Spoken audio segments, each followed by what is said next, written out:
Hello, I'm Ian and I'm 12 years old. I live in Vitoria-Gasteiz, Spain, and I'm a Bilbao Black Cats member. I've been a Sunderland supporter since I was a baby. How are the lads?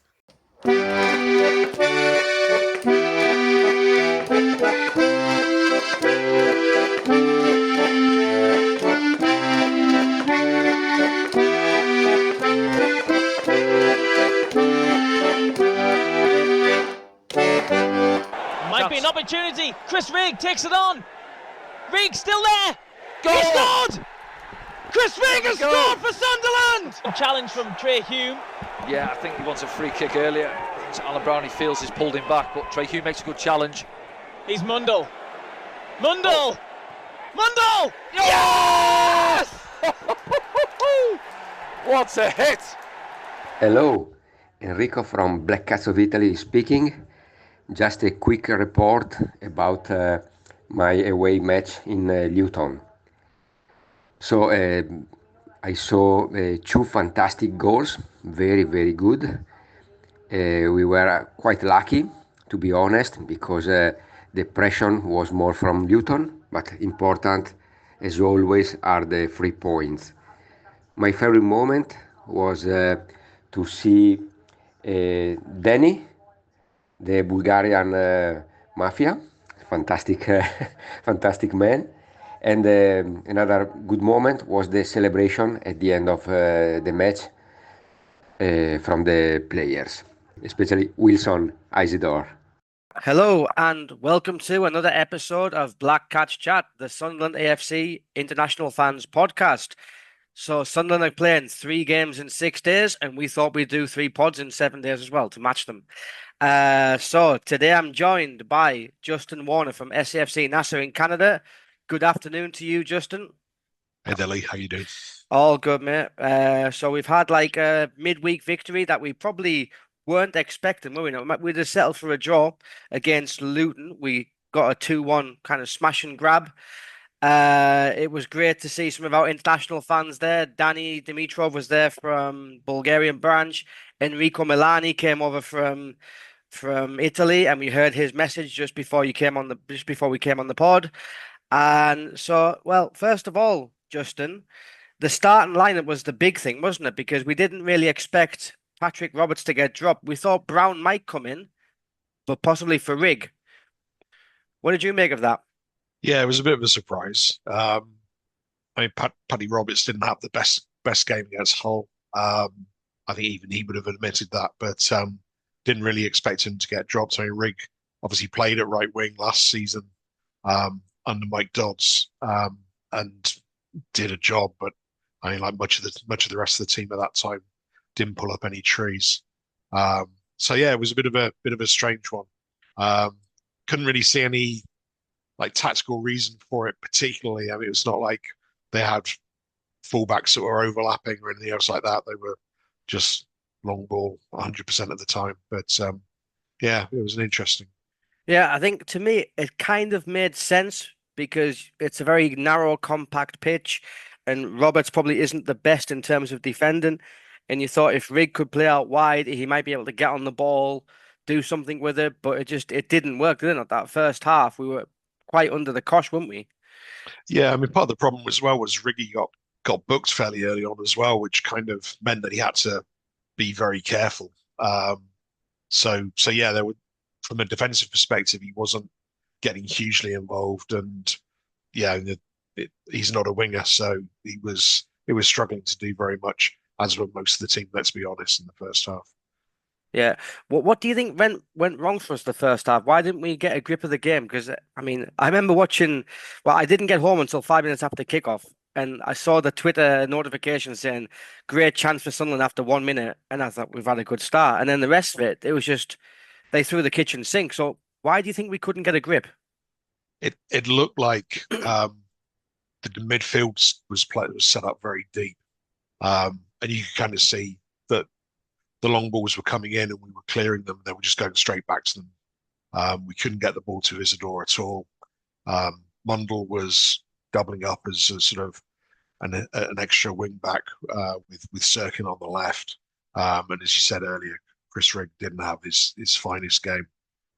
We were just struggling to get the ball out of our own half for most of the time. Yeah. And well, here's Danny. Danny's coming. He's coming to join us at last. He's a bit late. He's probably still traveling back from Luton. Danny, good evening. How are you, mate? Gents, I'm very sorry about being late.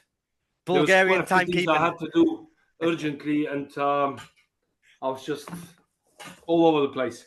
No worries, mate. No worries, mate. Yeah, all We're over all the good. place, like Luton defense. So, Danny, we started the pod before, and we were just mentioning that you went to the match on Wednesday night. You drove up Yes. from London. You met up with Enrico from the Black Cats of Italy. Yes. I mean, standing next to him, did you feel underdressed? Always. For those of you who don't know, there's a picture on social media of Danny and Enrico. Yes. And like Enrico looks like he's just come out of a shopping spree from Dolce & Gabbana. And certainly not in Luton. No, not in Luton. I'll tell you what, he looked like he must have smelled great with like lots of nice cologne. I mean, stylish Italian. What can I say? Yeah, no. And if he's calling you the Bulgarian mafia, then well, I don't know what we can call him. Yes, we had this joke.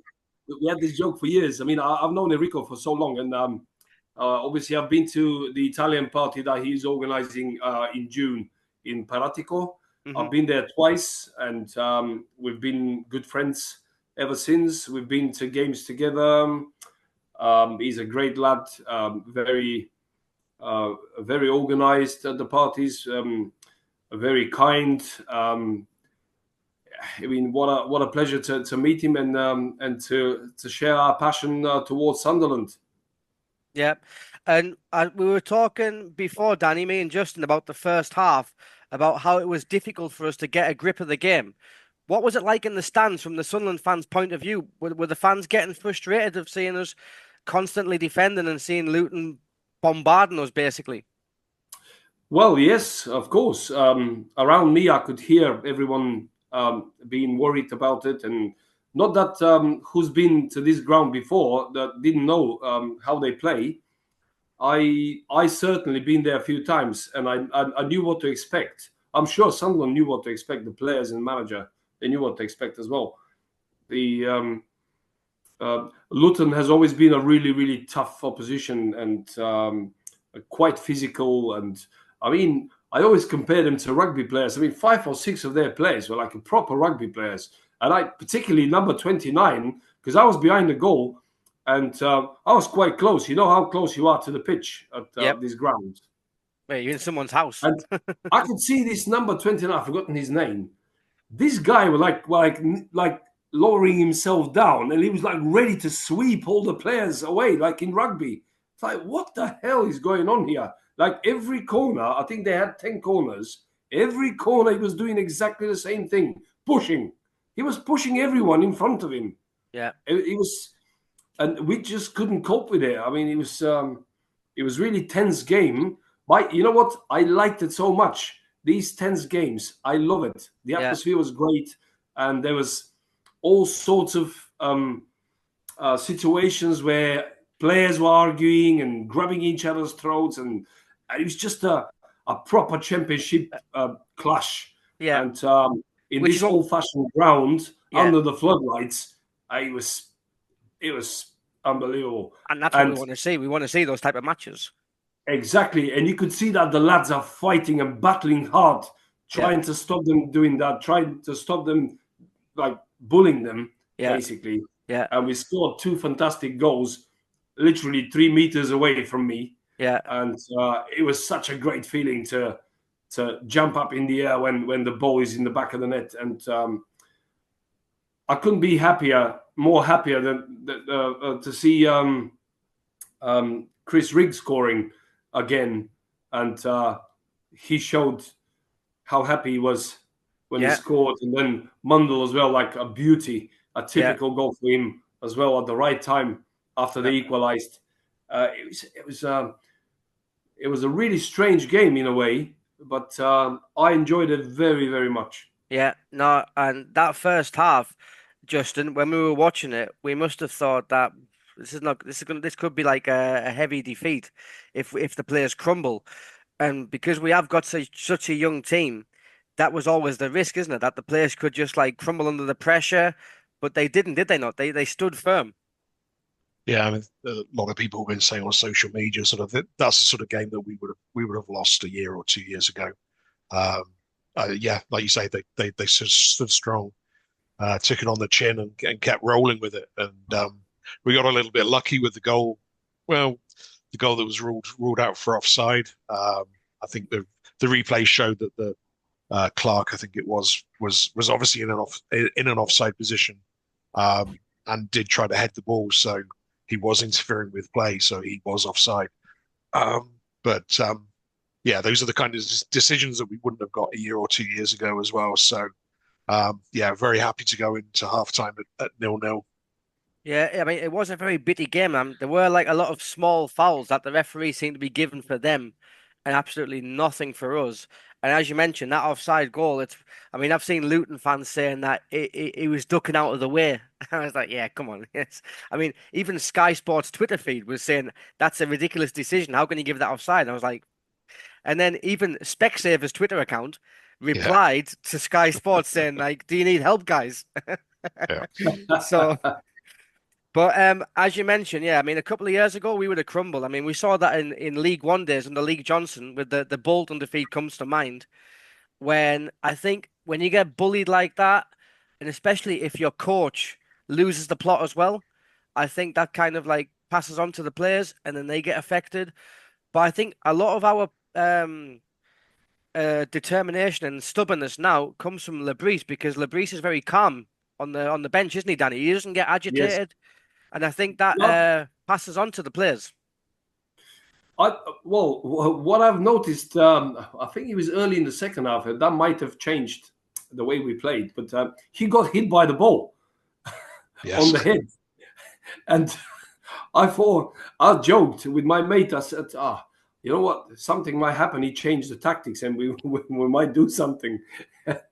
We ended up winning it. And of course, this was... a joke, but I could easily see this game lost, as you said, Justin. And we did lose it 2 years ago when they beat us at the playoffs, the semi-final. And I've seen a couple of draws there, 1-1, but they were like a really hard fought and like always been trouble there. And because their pitch is quite small, and the crowd is like quite close to the pitch as well. It's very intimidating place. And I'm really happy that our players reacted so well and really dug deep. And you could see it in their faces that they really wanted to show these bullies that they're not going to give up. And you could see the celebrations after the game. Some people might say that it was like overreacting or like a bit too much, but it means a lot to them to win at this place against Luton because of what we were discussing earlier. And I was extremely pleased for that. And I don't know if you could hear it, but like the Luton manager was saying, smash them, get in their faces. I mean, what on earth is this? I mean, you can say it in the dressing room, but like constantly saying that means you're desperate or you don't know what else to do. Mm. And I mean, they made it really difficult for us. I don't know how we won this one. Yeah, I mean, I've got no concerns over the celebrations. I saw Luton fans saying we were celebrating like we just won the league. But I mean, when you've been in a match like that, you've been in a match like that, you've been battered and bruised for 90 minutes and you come away with a 2-1 win and you haven't backed down. I think like it doesn't matter how you celebrate. I mean, you deserve that.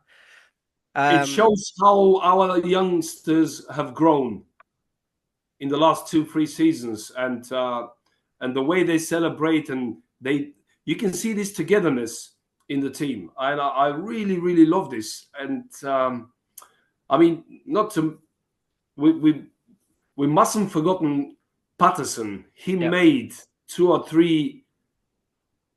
I don't know if brilliant is good enough to say. I mean, the outstanding saves. Yep. That kept us in the game. Yep. And And we seems to have the luck now this season.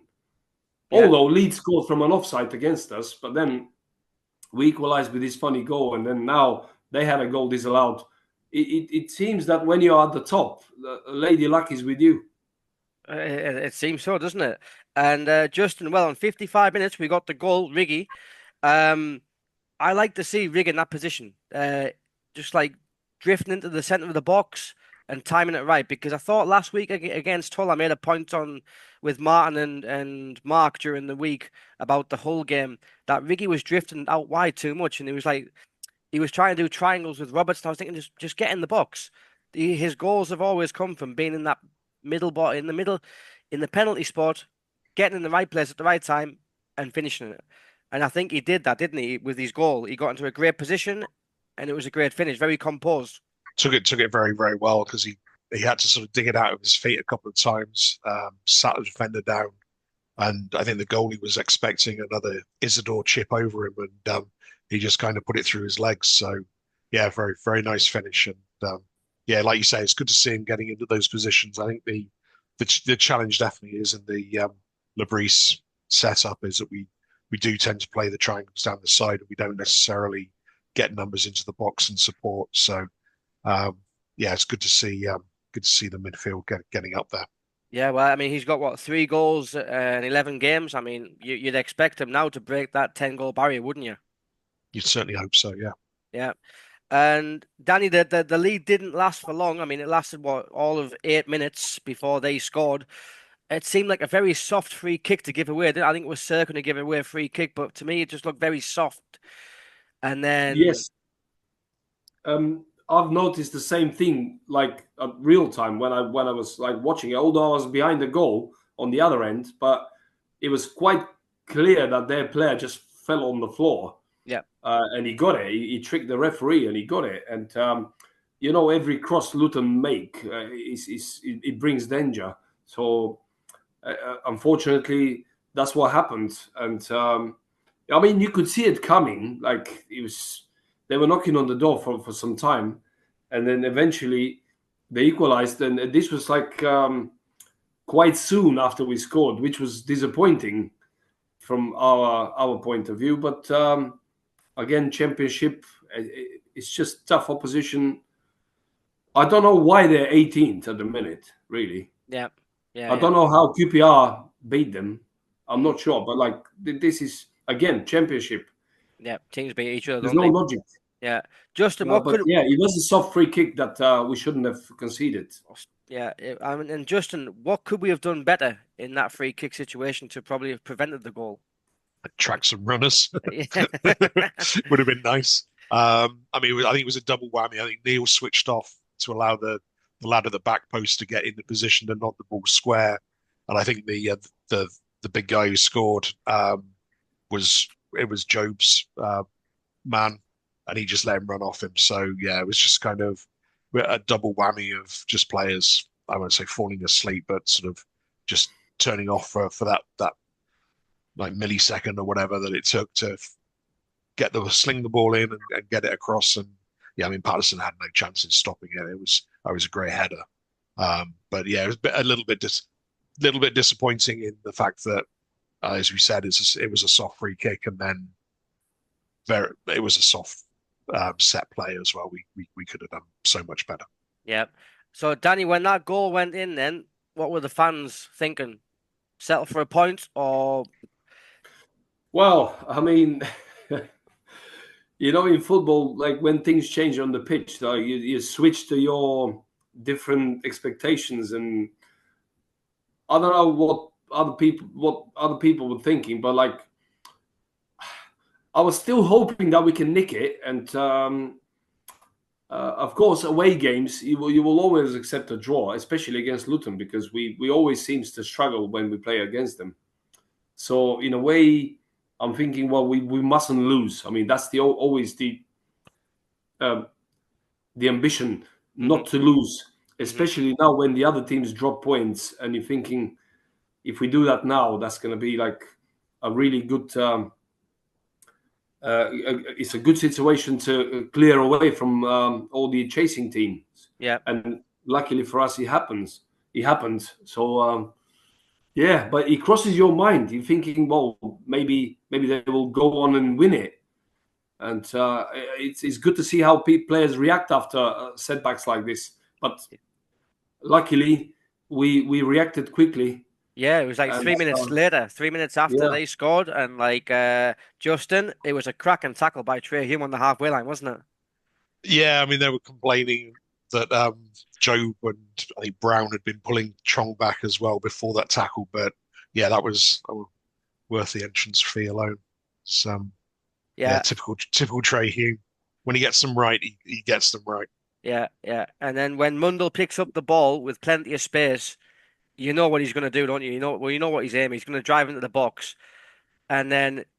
Danny, I imagine you were celebrating before the ball went into the back of net because with so much space to take the we could shot. see it actually because we are behind the goal. We could actually see it. We knew what's going to happen. I mean, sometimes you just feel it's going to happen because he beat the player, he beat another one, he cut in, and he was in a perfect position. Like he scored other goals like this. Yeah. And me and my mate were just saying, "Oh, there it is, there it is. It's going."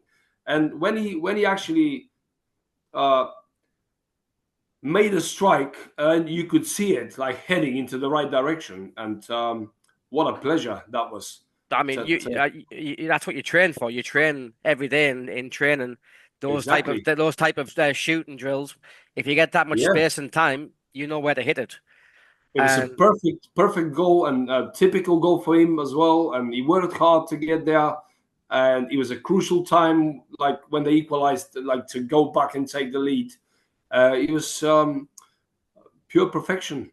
Yeah. So Justin, then who's Jack Clark? Because Romain Mundell's got his 4th goal of the season, and he's on course as well to hit hopefully 15, 20 goals as well. Yeah, you just don't know. The sky's the limit for him. You would hope. I think he has that.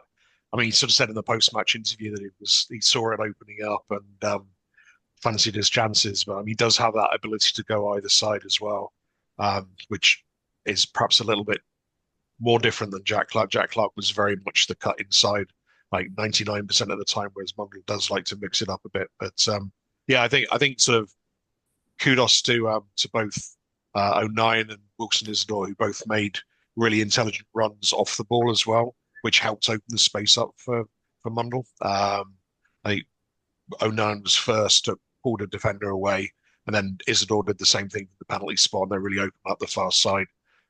Great finish. Really just need to see him doing it more and more, basically. Yeah.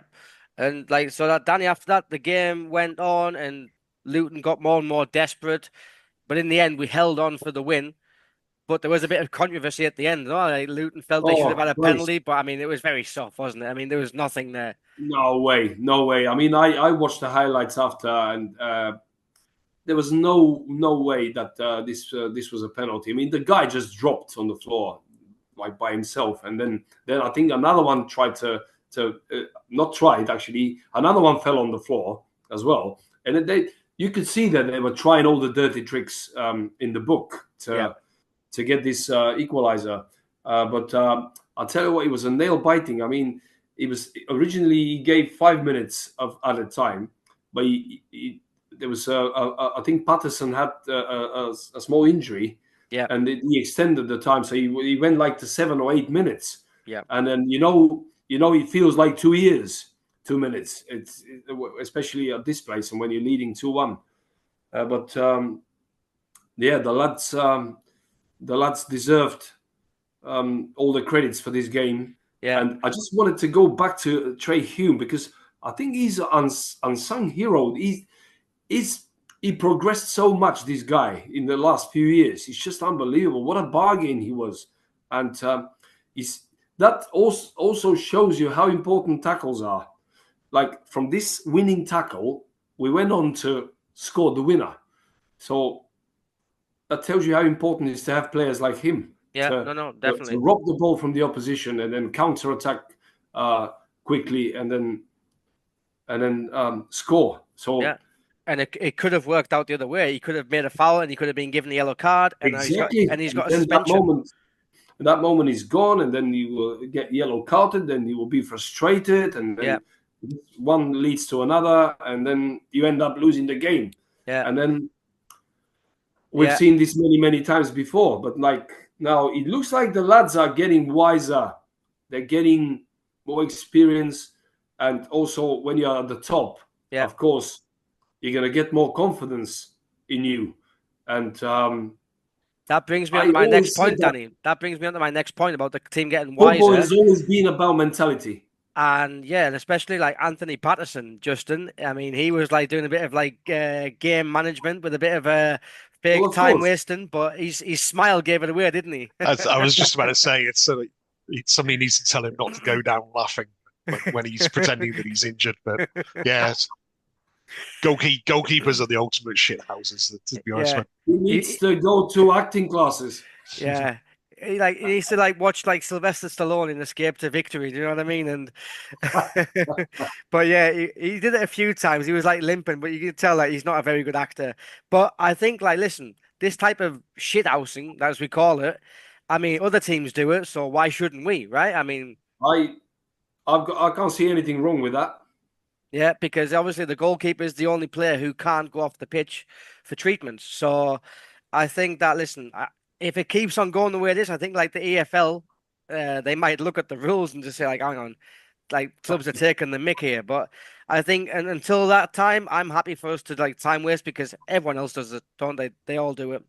Right then, Justin, we had that little melee at the end of the match. The ref blew his whistle. He just buggered off into the centre circle. And then Luke 09 decides to do like a Royal Rumble, jump over the top rope. It was classic, wasn't it?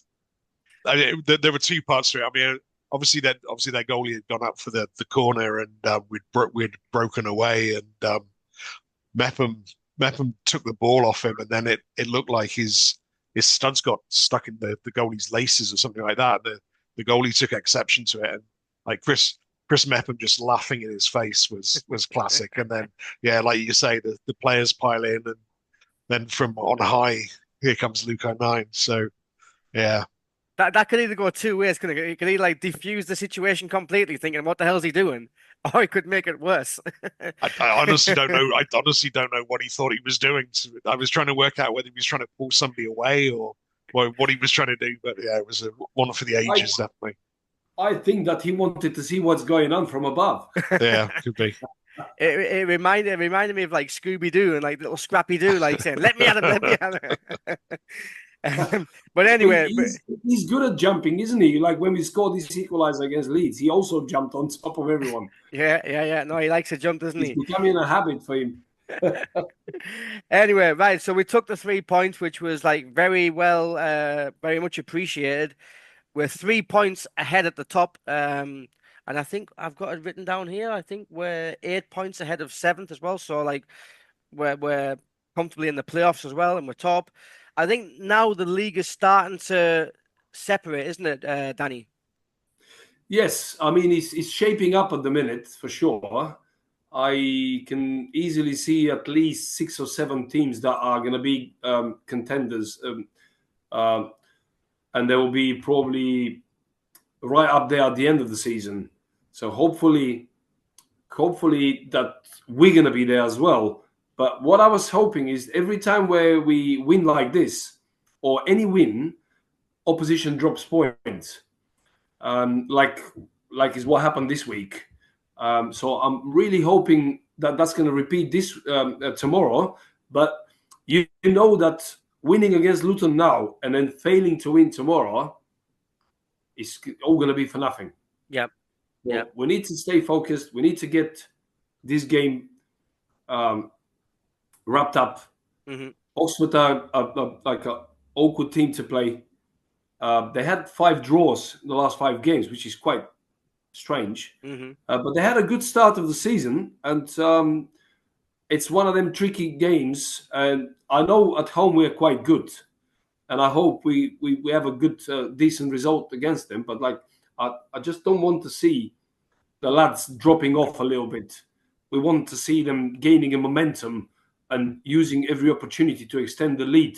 Yep. And sending the message across the league that we wanna be main contenders this season. Yeah, because I think Burnley and West Brom have got quite easy games as well this tomorrow. So I it's think they've got really QPR crucial. and Cardiff. Yeah, and as you mentioned, then we've got Oxford tomorrow. Oxford are currently in 11th place. Just want to mention Martin Steffner from the German Black Cats. He's flown over for the game. He'll be at the Stadium of Light. Right, Justin, would you say Paddy Roberts comes straight back in? Yeah, I think so. I had, we're kind of mounting up yellow cards as well. I think as well as Hume, we've got Bellingham and I think Rigg as well, and now Yep. on four yellows. So I think it would make sense to try and sort of nurse them through that as much as possible, given that sort of Salmon's not going to be fit for another couple of weeks. We need to sort of preserve our midfield trio. So I could see Rigg either dropping to the bench or um, yeah, in place of Brown maybe or Bellingham maybe as well. So I would definitely fancy Paddy Roberts to bounce back. I mean, his cameo against Luton was yeah, I mean, it was kind of all hands to the pump. So he wasn't able to do a huge amount, but yeah, I think hopefully he'll have lit a bit of a fire under him and he'll come out blazing. Yep. And well, I mean, the bench, I think it's going to be the same, isn't it? I don't think there's anybody fit. I think Mayende, they said he could be fit, but it's maybe it's not worth risking. Ballard's still out, so I think it's going to be the same bench, isn't it? Yeah, the suggestion was that Ballard and Mayenda might be available, but yeah, I've not seen that they've even trained. To be honest, so I think that is a risk, and I think the sides that the squad that we had against Luton should be strong enough to get a win against Oxford. Yeah, you would hope so. But Danny, the next 5 games on paper, I mean, I think we've got 4 away, or we've got 2, no, 3 away and 2 at home. We've got QPR and Preston away, followed by Coventry at home, and then we've got Millwall away. I mean, those are some winnable games because after that we've got Sheffield United away and West Brom at home. So I think like the next 5 games, it's a good chance to kind of get more points on the board before a little tough run. Well, I mean, as I said before, championship. This is championship. This is a division where any game is difficult. You need to fight for it. You need to give your maximum to get the points. I hope I can go and support the lads against QPR here in London and against Millwall. And in the past, I've always worried when we play the bottom teams. I don't know why. It's just I don't like when we play the bottom teams. I kind of like when we play the top teams around us. Yeah. And these kind of fixtures always worry me. Hopefully we can go through these games easily and win, and then get prepared for the Sheffield United clashes and West Bromwich. But I know it's a cliche, but like we need to take the games as they come, each game at the time, and do a professional job and get the points in the bag, because it doesn't matter how you play. Sometimes it's just the points that we need to get. I mean, this season we played quite well, so I'm pleased. But like sometimes you have to win ugly, like against Luton. So these kind of games could be potential banana skins, but I hope not. Yeah. As long as we. On that note, Danny, what would be your prediction? Are you going to go for your favourite 1-0? Well, I love this scoreline, but tomorrow I would like to see more goals and another convincing win like against Sheffield Wednesday, especially at home in front of the home fans, to give them something to be more cheerful about. I'd like to see a classic win like 3-0. But saying these things, I can eat my words tomorrow. So I kind of like this scoreline 1-0 somehow. It's such a sweet way to win. But like at home, I'd like to see more. Yeah, I'm hoping for a 4-0 Sheffield Wednesday thumping. Justin, I don't know about you. Yeah, I think it might just be a comfortable 2-0, to be honest. I think we'll do enough to get it over the line, but yeah, I don't think there will be the barnstorming 4-5-0. Right. Well, we'll see. Tomorrow afternoon, 3 p.m. English time. We're at the Stadium of Light. Danny, Justin, thank you for your time this evening, and we'll speak again soon. How are the lads? All right, cheers, lads. Cheers, Lee. Hi, my name is Julen. I'm from Bilbao and a member of the Bilbao Black Cats. I started following Sunderland in 2010 when I was 15 years old. And my favorite player, Asamoah Gyan, signed for the club. How are the lads?